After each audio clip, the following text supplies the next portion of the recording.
বাঁধাকপি এনেছে আর চাল এনেছে আর পাঁচফোড়ন।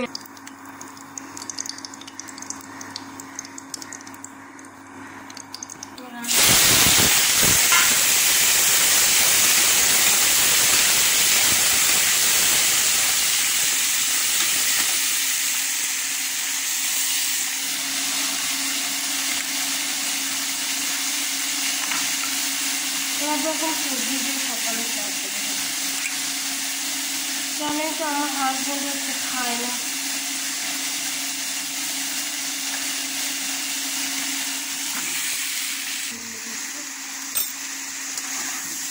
তিনটে খাবে তোমরা কি খাবে? এই তো ওখানে তিনটা আছে। বাবু তো খাবে না, খাবে না রেখে দাও।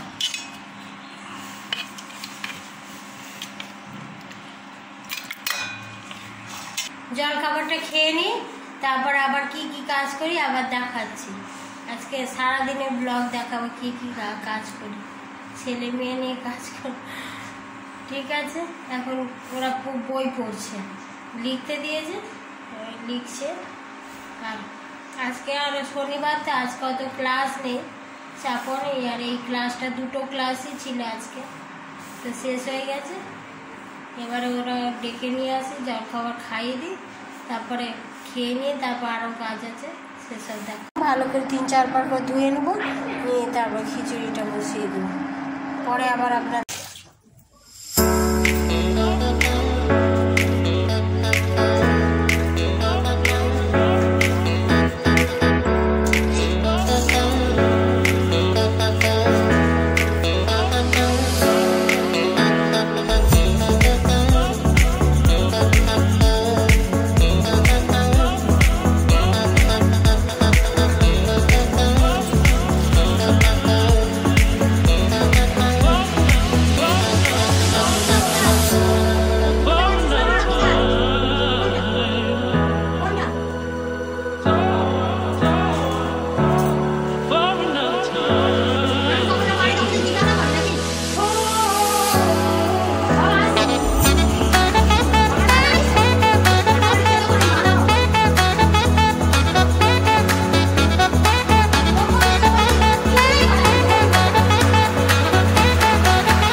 জিরা ধনে ভেজে পেঁপেটে ভেজে নিচ্ছে, একটু ভেজে নিয়ে তারপর বাটবো সঙ্গে। এই যে নিয়েছে সবজি, খিচুড়ির জন্য সবজি কী কী নিয়েছে দেখে নিই।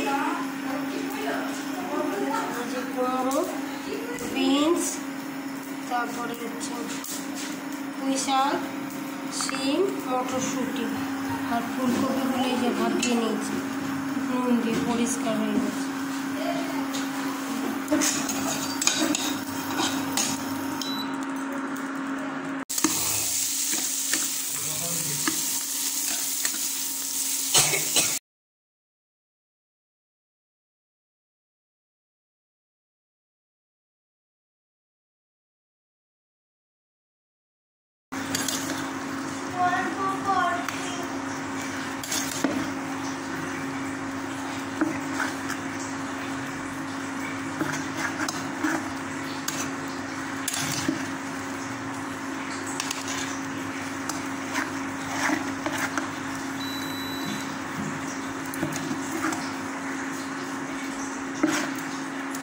যে এটা সবজিটা কষছিলাম, কষিয়ে নিয়ে মশলাটা দিয়ে জল দিয়ে ঢাকা দিয়ে ভালো করে সিদ্ধ করে নিয়েছি।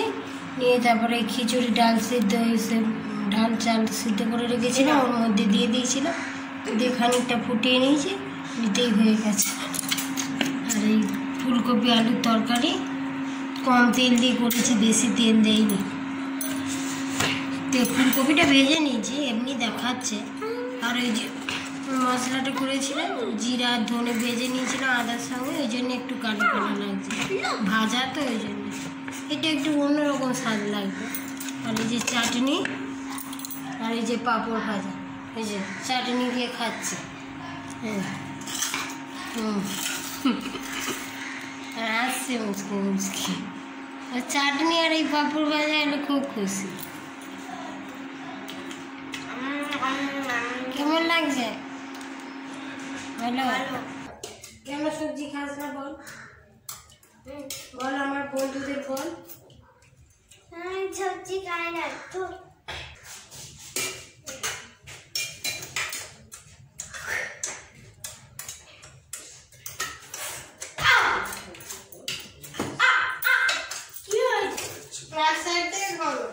নাহলে ভালো হতো খিচুড়ি। আগেই লেগে 300তে দিয়েছি, তবু লেগেছে। খিচুড়ি হইতে খুব বিরক্ত লাগে। কি হলো? জল নেই মা, কোথায় তো জল নেই। চালু কর না, বাঁ হাতে চালু কর, চালু করে দে। ঠিক আছে।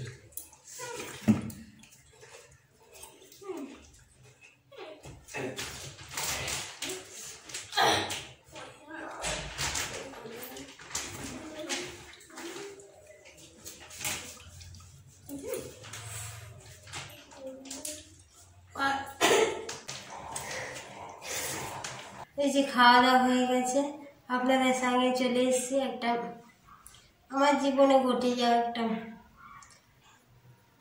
গল্প স্টোরি শোনাবো বলে। গল্প নয়, এটা সত্যি। খাওয়া দাওয়া করে নিয়ে তারপরে বাসন টাসন ধুয়ে নিলাম, ধুয়ে তারপর একদম ঝাড়পাট দিয়ে কাপড় জামা নিয়ে এসে তারপরে বসেছি।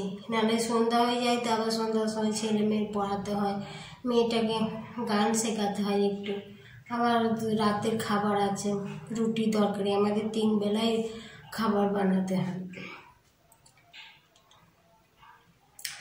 আমি যখন মানুষ বিয়ে করে আসে তখন তো তাদের কোনো জ্ঞান থাকে না। জ্ঞান বলতে কি, সাংসারিক যে কি হবে না হবে অতটা বুঝতে পারে না। ওরা বড়রাই ঠিক করে যে বিয়ের সময় কী দেনা পাওনা দেবে কি না দেবে। এবার সেই মধ্যে সব কথাবার্তা হয়ে গেছিল। তা আমার বাবা মাকে যেমন বলেছিল আমার হাজব্যান্ড সেইভাবেই টাকা দিয়েছিল। 1,20,000 বলেছিল, তা 60,000 টাকা দিয়েছিল, বলেছিল 50,000 আমি যা বাদ বাকি দিয়ে দেবো। কিন্তু আমার হাজব্যান্ড ঘর করেছে, দিতে পারেনি। এবারে সেই চাপটা এবারে এসে আমার ঘাড়ের উপর বলে। বিয়ে হয়ে রাতে সকালে নামছি, বিয়ের পরের দিনেই সকাল সকাল উঠতে হবে, তাড়াতাড়ি নামছে। ওর বাবা ছিল না তখন, আমার হাজব্যান্ড ছিল না তখন, আমার শ্বশুর বেঁচে ছিল। দুজনে বলা কওয়া করছে যে 1,20,000 টাকা দেওয়ার কথা ছিল আর 50,000 টাকা দিয়েছে। কেমন ঘরের মেয়ে এসে ওকে সংসার ডুবিয়ে দেবে এ করবে, সে অনেক রকম নানা রকম।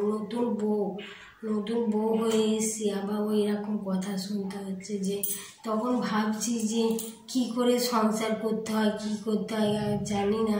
আর তার উপরে আমাদের বিয়ের সময় আবার একটু ঝামেলা হয়েছিল বিয়ের রাতে। আমি তখন আমার এতে ছিলাম, অত শুনিনি। কি নিয়ে মোটামুটি আমার বাপের বাড়ির আর এদের মধ্যে ঝগড়া হয়েছিল। সেই রাগ আছে। আমার বাপের বাড়ির লোকেরা তো আমার সঙ্গে কাউকে পাঠায়নি। অত দূর থেকে এখানে এসেছি, চোখে জল চলে আসে থেকে। সেটা আমার কি দোষ বলতে পারেন? এতে তো আমার কোনো দোষ নেই। আমার বাবা মারও খুব সমান দোষী, বাবা মাও কোনো কম নয়। যে আমার কি দোষ? কাউকে একজনকেও পাঠায়নি। এত দূর যে ছেড়ে দিয়েছে মেয়েটাকে, কোথায় যাবে না যাবে। ছেলেটার সঙ্গে ওই রকম গন্ডগোল হয়েছে বিয়ের সময়, গিয়ে আসা নিয়ে গন্ডগোল হয়েছিল।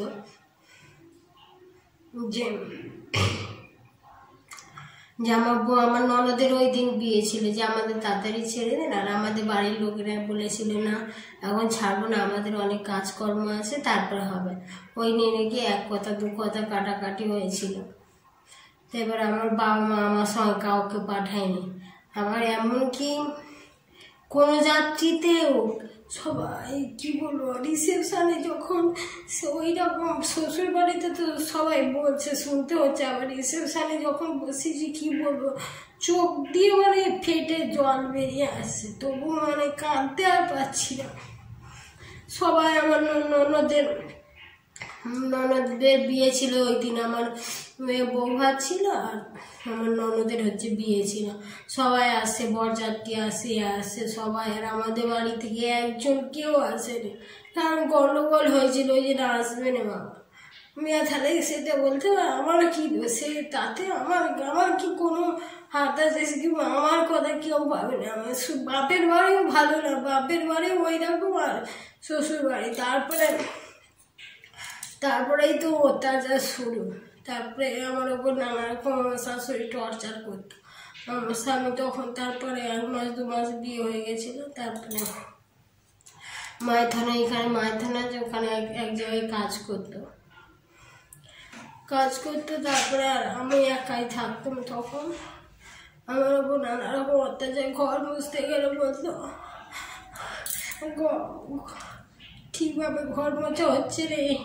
রান্না করতে গেলে বলতো নুন হয়ে গেছে, ঝাল হয়ে গেছে, মানে যাচ্ছে না এরকম করতো। আর সারাদিন খিটখিট করতো। বাসনটাকে উল্টে দেখতো যে বাসনে একটু লেগে আছে কি।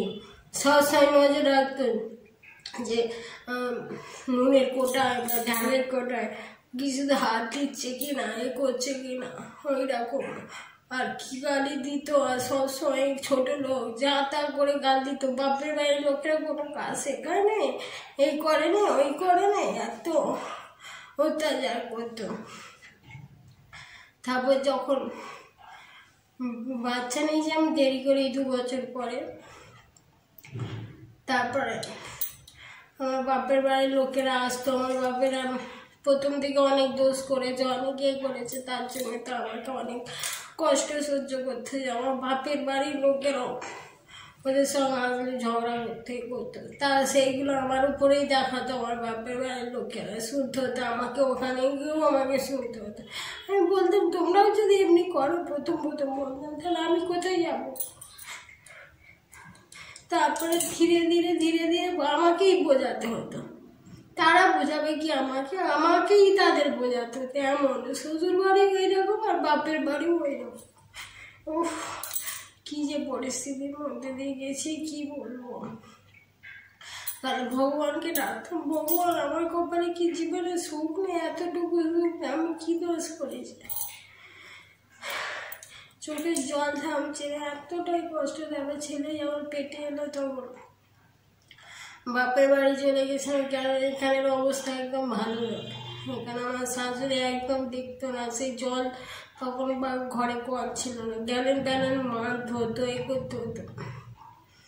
আর সবসময় কাজ করতে হতো, সব কাজ করতে হতো সব। প্রথম এখন তো সব অনেক কিছু করে দেয়, তখন কিছু করতো না, খালি ঝগড়া করতো আর ওই করতো। তারপর ছেলে হলো, তারপর মেয়ে হলো, তাও কোদম মেনে, তবুও কি বলবো, তবুও ছেলে মেয়ে হওয়ার পরেও অনেক আমাকে জ্বালিয়েছে, অনেক কষ্ট দিয়েছে, অনেক অনেক। তারপরে তো ছেলে মেয়ে হলে তারপর ধীরে ধীরে একটু ছেলে মেয়ে হতে একটু ভালো লাগতো, যে যাক ছেলে মেয়ে হয়েছে, কেউ নেই। আর এখানে আমাদের আসানসোল বার্নপুরে কেউ নেই, কি বলবো, তখন এত কষ্ট হতো, ঝগড়া হতো, হতো, কাউকে কিছু বলতেও পারতাম না, বাপের বাড়ির লোকেদের বলতাম না, বাপের বাড়ির লোকেরাও এরকম, অতটা মানে কেয়ার নেই, অতটা খালি ঝগড়া হলে হয়তো কিছু বললে বলতো চলে আসলেই কি সব সমস্যার সমাধান হয়ে যায়? সংসার করতে গেলে চলে আসলেই কি বাপের বাড়ি গেলেই সমস্যার সমাধান? বাপের বাড়ি থাকলে কোনো আরও বেশি কষ্ট দিবে, তখন নিজের বাপ মারাই বলবে কেন আছে অপয়া মেয়ে, তখন দেখবেন অনেক রকম কথা বলবে। এইরকম আমার জীবনটা। তারপরে এখন ধীরে ধীরে তারপর আমি নিজের থেকে যখন থেকে একদম শক্ত হতে থাকলাম, একদম শক্ত, মানে প্রতিটা কথায় উত্তর দিতে পারলাম, প্রতিটা কথায় জবাব, প্রতিটা কথায়। এখন আর বললাম যে আমার হাজব্যান্ড, ঠিক আছে আজকে এই পর্যন্ত। তারপরে কি বলবো, বিপদের সময় আমার বাবা মাও অনেক দেখেছে, আমার শাশুড়িও আমাকে করেছে অনেক, বাচ্চা হওয়ার সময় মিথ্যা কথা বলবো কেন, অনেক যেমন কষ্টও দিয়েছে সবাই, তেমন করেওছে। ওই সময় তো সবার গুরুজনদের দরকার হয়, ডেলিভারির সময়, তখন ছোট বাচ্চা নিয়ে যখন আসি, সিজার দুটোই আমার ছেলে মেয়ে, তখন অনেক করেছে। আমার মাও এসেছিল, একাই এসেছিল, তারপরে অনেক বুঝেছে, অনেক পরে অনেক কিছু বুঝেছে যে মেয়েটা এত কষ্ট পাচ্ছে। তারপর আমার শাশুড়িও করেছিল, শাশুড়িরা যেভাবে করে সেভাবেই করেছে, অতদিন কী করবে। আমি বাচ্চা হয়ে গেলেই বাপের বাড়ি চলে যেতাম, বাপের বাড়ি থাকতাম কদিন, 2 মাস 3 মাস থেকে তারপর এখানে আসলেই তো সব করতে হবে, কাজের লোকও নেই, কিছুই নেই। আর শাশুড়ি মা তো জলের কাজ করতো না তখন, এখন তো সব করে, এখন রান্না বললে রান্নাও করে দেয়, এই করে। ভিডিওটা এই পর্যন্তই রাখছি, আমার জীবনের একটুখানি গল্প শোনালাম আপনাদের, প্লিজ আমাকে একটু সাপোর্ট করুন। আমি আপনাদের সঙ্গে আমার সুখ দুঃখের গল্প শেয়ার করতে চাই, আমি একটু ভালোবাসা পেতে চাই জীবনে, আমারও যেন বন্ধু হয়, আমিও ভাববো যে আমারও পাশে কেউ আছে, আমিও সবার বন্ধু হতে চাই। ঠিক আছে, আপনারা ভালো থাকবেন, সুস্থ থাকবেন। যার অসময়ে কেউ থাকে না, তার ভগবান থাকে, তাই না? ভগবানই থাকে, বাঁচায়, বাঁচিয়েছে বলেই তো আজকে সুখের মুখ দেখেছি। আর ওই শাশুড়ি নিয়েই সংসার করছে আজকে। এখন আমার শাশুড়িকেও আমি ঠিক করেছি, আমার সংসার, 2টো ছেলে মেয়ে, স্বামী, সবাই এখন খুবই ভালো। বাপের বাড়ির লোকেরাও এখন ঠিকঠাক মোটামুটি, যখন শান্তি আসে সব দিক দিয়েই আসে, তাই না?